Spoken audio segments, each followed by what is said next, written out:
Pokémon, attrapez-les tous, c'est notre histoire. Ensemble pour la victoire, Pokémon, rien ne nous arrêtera.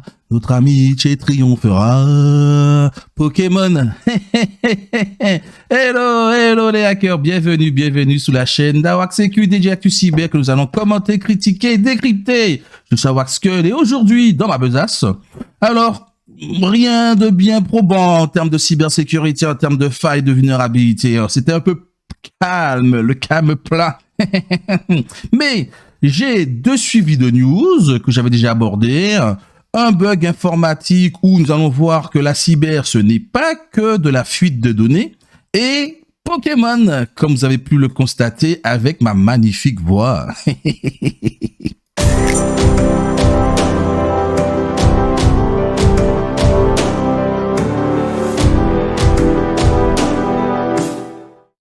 Allez, regardons cela ensemble. Tout d'abord, comme d'habitude, un petit leak où cette fois, nous avons email, IP et login. Et pour changer les mots de passe du personnel de l'Académie de Lille qui ont été diffusés sur Discord. Et il semblerait que ce soit une compile d'anciens leaks. Ah là là, bah, mais ça on finit pas hein, tous les jours. Hein. Allez, autre petite news d'anciens routeurs Cisco pour PME touchés par des failles, les enfants. Ah là là là là là.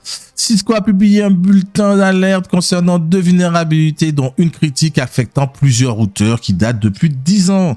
Bon, oui, c'est 10 ans, mais en principe, Cisco, c'est assez robuste. Hein. Bah oui, Cisco, c'est assez robuste. Alors, les utilisateurs de routeurs de la gamme Small Business de Cisco doivent être vigilants. L'équipementier a publié, donc a alerté de l'existence de deux failles critiques. On verra. Dans les modèles RV016, RV042 et RV042G et également le RV082. Donc ces failles rendent possible pour un attaquant de contourner l'authentification, donc avec la CVE 2023-20-025, puis d'exécuter des commandes arbitraires sur le système d'exploitation sous-jacent de matériel concerné, donc la CVE 2023-026. Ces vulnérabilités sont dues à une validation incorrecte d'un input utilisateur dans les packages HTTP entrant, débouchant sur un risque d'exploit en envoyant une requête HTTP spécifique à l'interface de gestion web. Mais par contre, en principe, l'interface de gestion web est censée être en interne du réseau. Donc si un attaquant tente d'exploiter ces failles, c'est le cadet des soucis, car cela implique qu'il est déjà dans le réseau, à moins que dans une folie, un administrateur ait mis une patte de gestion des routeurs sur Internet en frontal. Ça m'étonnerait. Bon, on sait jamais. On sait, ouais. Alors, concernant la vulnérabilité 2023-20-025, un exploit réussi donne à l'attaquant la capacité de contourner l'authentification et d'obtenir un accès root sur le système. Tandis que la CVE 2023-20-026 ouvre la voie à l'élévation de privilèges pour être root et accéder à des données non autorisées. Donc, en fait, je l'explique, pour exploiter cette vulnérabilité, un attaquant devrait disposer d'informations d'identification, donc déjà avoir les mots de passe, et valide le matériel concerné, précise Cisco. Donc, pour moi, en fait, c'est une vulnérabilité qui serait du high, voire du medium, en remettant dans le contexte où on sait que cette patte, elle n'est pas hors du réseau. Mais Cisco a décidé, ce sont des vieux produits, 10 ans. Donc Cisco a décidé de ne pas patcher ces failles. Donc soit on balance aux oubliettes et à la poubelle ces produits, ou soit il y a la solution de contournement qui consisterait à protéger, comme il explique ici. Donc eux ils disent bloquer, mais moi je dirais protéger le port 443 et 60 443, parce qu'en fait si on le bloque, forcément on a un risque de ne plus avoir accès à l'équipement. Bah oui. Allez, autre suivi de news. Dans une précédente vidéo, j'avais parlé d'Atos avec ses deux filiales, que ce soit Evidian et j'oublie le nom de l'autre filiale. Et donc Evidian en question, qui était une filiale cyber et qui avait des propositions de rachat par Thales. Néanmoins, Thales a décidé de ne pas formuler d'offre. Ben oui. Alors que Thales semblait être intéressé par la nouvelle filiale d'Atos, Evidian, l'entreprise a décidé de ne pas prendre de participation dans cette entité. Ouais. Cette annonce réalisée le 10 janvier 2022, une dizaine de jours seulement après qu'Atos ait lancé un appel à candidature pour trouver de potentiels actionnaires pour son spin-off. Ah là, donc oui, donc me disait donc Atos a créé deux filiales, hein, et puis une pour la sécurité et le big data, donc c'est Evidian qui nous concerne, et l'autre filiale pour tout ce qui concerne la partie on va dire infogérance. Donc Thales a refusé, mais ils disent également que qu'ils ne feraient pas d'offre pour prendre une part minoritaire d'Evidian. Donc le porte-parole de Thales a confirmé cette information au journal Les Échos.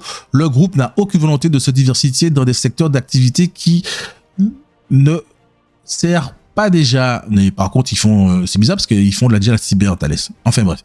La firme souhaite se concentrer sur ces trois secteurs d'activité historiques, la défense, l'aérospatiale, avec Alenia Space et l'identité numérique. Oui, mais l'identité numérique, ils font déjà de la cyber. Ou peut-être c'est plutôt Idemia, hein, une autre société française qui fait de l'identité numérique. Ou peut-être c'est peut-être Idemia qui devrait s'intéresser, Thales. Donc c'est toujours une affaire à suivre, hein. On garde un œil dessus pour voir comment va finir Atos. Twitter, ça faisait longtemps. Twitter, c'est un vrai soap opéra. En tout cas, en termes de cybersécurité, de vulnérabilité, également de l'ordre général avec Elon Musk. C'est vraiment un soap opéra. Dans l'affaire des millions de données d'abonnés, du moins en vente sur un forum, Twitter a mené l'enquête. La société estime n'avoir trouvé aucune preuve d'exploitation d'une vulnérabilité dans ce système. Ben oui, forcément, parce qu'on parle de scrapping web, donc potentiellement c'est des données un peu publiques. Et encore un peu plus de mystère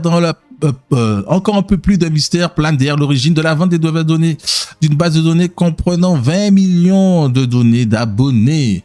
Twitter, en effet, la firme dirigée par Elon Musk est sortie de son silence pour évoquer cette affaire en expliquant que dans un communiqué, avoir mené une enquête approfondie et rien ne prouve que les données récemment vendues ont été obtenues en exploitant une vulnérabilité des systèmes de Twitter. Une façon de contrecarrer l'idée que cette base serait la conséquence d'une faille corrigée en janvier 2022. En août dernier, Twitter avait confirmé une fuite de données touchant 5,4 millions d'abonnés et résultant de cette vulnérabilité. L'ensemble des données de 2 millions d'utilisateurs n'a pas pu être corrélé avec l'incident précédent signalé, ni avec aucune donnée provenant d'une exploitation des systèmes de Twitter, précise la firme à l'oiseau bleu. Mais c'est des explications à goût inachevé. Mais oui, parce que ils disent que aucun des ensembles de données analysés ne contenait de mots de passe ou d'informations pouvant entraîner la compromission du mot de passe. Oui, mais ça n'explique pas comment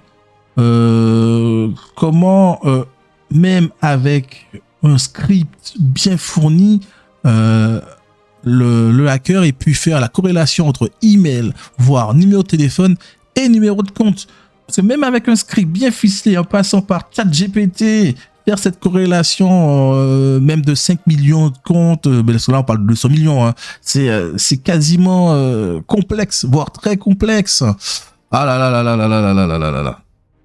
Mais Twitter, c'est un vrai soap opéra. Allez, autre news. Alors là, le 11 janvier dernier, les vols internes aux US n'ont tout simplement pas eu lieu Au départ, il y avait un soupçon de piratage, mais les éléments à date semblent indiquer un bug informatique, jusqu'à potentiellement une preuve du contraire. Hein. On ne sait jamais avec le temps. Néanmoins, dans la cyber, nous avons 3 grands principes. Confidentialité de la donnée, intégrité de la donnée, mais surtout celui qui est souvent laissé pour les équipes de DSI pure prod, hein, soit système, soit réseau, c'est la disponibilité de la donnée. Ah oui, puisque là, il semblerait que la base de données NOTAM, pour Notice to Air Missions, gérée par l'aviation civile américaine, a subi une panne interdisant en début de matinée tout trafic aérien aux États-Unis. Le service a repris progressivement depuis. C'est une chose assez rare. Ouais. Mais les États-Unis ont été privés de trafic aérien ce matin, donc c'était le 11 jusqu'à 9h, 15h française. Une décision prise par la FAA, donc la Fédérale Aviation Administration, à la suite d'une panne des systèmes, donc du système NOTAM, Notice to Air Mission, comme je l'ai dit.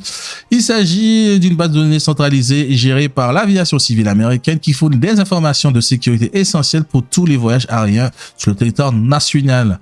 Cette base constituée d'une source centrale et automatisée, des données de vol importantes pour des pilotes, comme les pistes fermées dans certains aéroports, les pannes d'équipement et les risques au long de l'itinéraire. Le premier avis public de la FAA concernant la panne a été émis dans un tweet envoyé vers 6h30 du matin, heure de la côte Est. Mais on ne sait pas exactement à quel moment pendant la nuit le système est tombé en panne. À 9h, la FAA a déclaré dans un autre tweet de suivi que le système était entièrement rétabli. Mais en fait, maintenant, Twitter, c'est devenu une moyen d'alerte, quoi. tout passe par Twitter. Donc, la panne est en cours, recherche de la panne en cours. Les vols déjà en vol. Au moment de la panne, on peut atterrir en toute sécurité, mais elle a été perturbée. Non, mais elle a perturbé le trafic aérien dans tout le pays. La FAA a décrété un blocage au sol dans tous les aéroports. New York et Atlanta ont commencé à reprendre les départs encore plus tôt, a déclaré la FAA, en raison de la congestion du trafic aérien dans ces régions. Selon le New York Times, un porte-parole de l'aéroport international Hartsfield Jackson d'Atlanta a indiqué que 13 000 passagers locaux et 43 000 nationaux avaient été affectés par cette mesure. La cause de la panne n'est toujours pas claire peu après la reprise des vols, mais rien, y compris une cyberattaque, n'a encore été exclue. Comme je disais, jusqu'à preuve du contraire, ça reste une panne informatique, mais avec le temps, on ne sait jamais. La dernière déclaration du secrétaire américain au transport, Peter Buttigieg, indique que le système a été rétabli.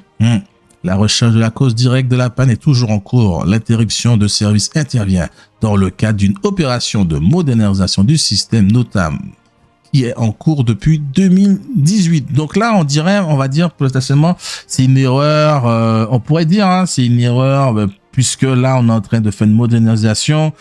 Donc, c'est une erreur. Mais modernisation qui est en cours, ok. Mais quelle est la résilience d'un tel système? Ce principe ne date pas, le principe de résilience ne date pas de 2018.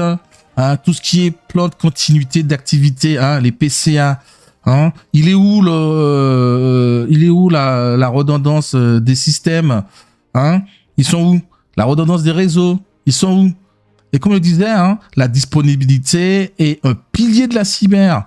Les systèmes qui hébergent ces données doivent, en principe, sont censés être load balancés. Les réseaux sont redondés. Et bien entendu, toutes ces données, tous ces systèmes, tout ce réseau, se trouvent pas dans le même data center. On parle potentiellement de data center séparés. La disponibilité, c'est un principe qu'on oublie souvent en cyber, puisqu'en cyber, on se concentre très volontiers sur la confidentialité des données, l'intégrité également des données, et la disponibilité vient que de chaîne.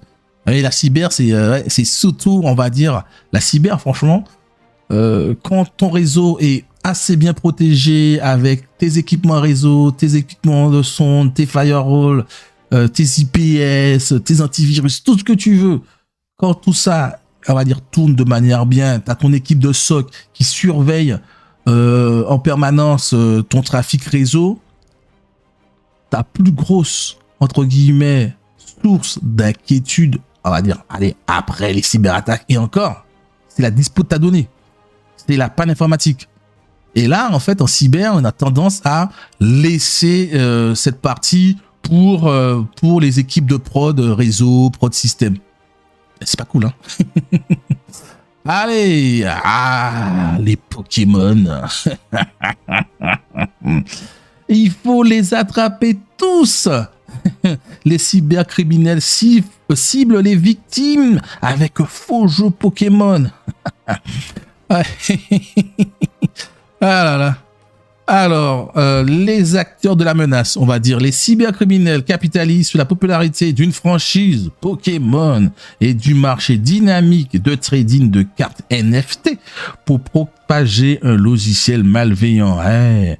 Des experts en cybersécurité de la South Korean Han Lab Security Emergency Response Center et la SEC ont découvert un système d'hameçonnage de phishing en ligne qui cherche à distribuer des logiciels malveillants via un faux jeu Pokémon en NFT. Aïe, aïe, aïe, aïe, aïe, aïe, aïe. Ah là. Au moins 2 pages de phishing se faisant passer pour un jeu Pokémon ont été trouvées pour distribuer les outils d'accès à distance, le NetSupport afin de prendre le contrôle des appareils des victimes, selon la SEC. Alors, le NetSupport donc c'est un programme légitime, hein. C'est un programme légitime. Il peut être utilisé à des fins malveillants lorsqu'il est entre de mauvaises mains. Eh oui, y compris l'installation de logiciels malveillants supplémentaires ou d'extorsion d'informations, ce que les experts ont noté. Aucune des 2 pages nommées, Pokémon-go.io et beta-pokémoncards.io, n'en semblait être active au moment de l'écriture du texte. Les 2 ont été conçus pour imiter un jeu de cartes NFT basé sur la franchise Pokémon. Ah ben oui. Ah ben là, toutes les personnes qui cherchent, qui aiment Pokémon là, c'est un peu ballot. Une fois que les utilisateurs ont cliqué sur le bouton jouer sur PC, une page de phishing, sur la page de phishing, ils téléchargent un fichier qui semblerait un programme d'installation de jeu, mais qui ne contenait que NetSupport a déclaré à sec. Ah là là là là. Donc il faut faire gaffe quand on télécharge, quand on est passionné de jeux Pokémon, et puis on cherche à se faire un peu de sous avec les NFT, comme on dit, hein, les NFT ils sont là, ces temps-ci ça descend un peu, mais c'est pas mort, hein. Il y a certaines entreprises, surtout le monde du jeu vidéo, qui attendent que ça remonte, hein, pour se lancer. Mais voilà, quand on est passionné de NFT et également passionné de Pokémon, il faut faire gaffe. Hein. Une fois le fichier téléchargé, l'icône déguisée et des informations sont à la version. Donc le fichier téléchargé le fichier téléchargé à la fois une icône déguisée et des informations sur la version, de sorte que les utilisateurs sont enclins à confondre avec un programme de jeu légitime. Le logiciel malveillant crée un nouveau dossier dans le chemin AppData. Lorsqu'exécuté, il crée également des fichiers cachés liés à NetSupport, ce qui rend difficile pour l'utilisateur de les trouver manuellement. Un raccourci dans le dossier démarrage garantit que le logiciel malveillant s'exécute même après un reboot de la machine. Ah oui.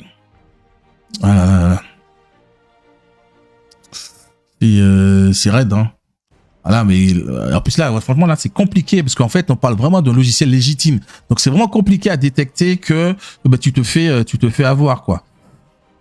Alors, la SEC a averti que les cybermalveillants, les cybercriminels pourraient également utiliser des programmes autres que le jeu Pokémon pour distribuer des logiciels malveillants. Ben oui, comme c'était le cas avec le site web de phishing déguisé en page de mise à jour pour un logiciel appelé Stockgolish. Ouais. NetSupport est déjà utilisé par divers cyberattaquants. Et les cas majeurs montrent qu'ils sont récemment distribués par le biais d'emails de spam, forcément déguisés en factures, documents d'expédition de bonnes de commande, etc., etc. Donc oui. Donc là, comme toujours, hein, lorsqu'on voit un email d'une administration qu'on n'est pas sûr, un document, voilà, qui semble louche, eh ben on balance à la poubelle.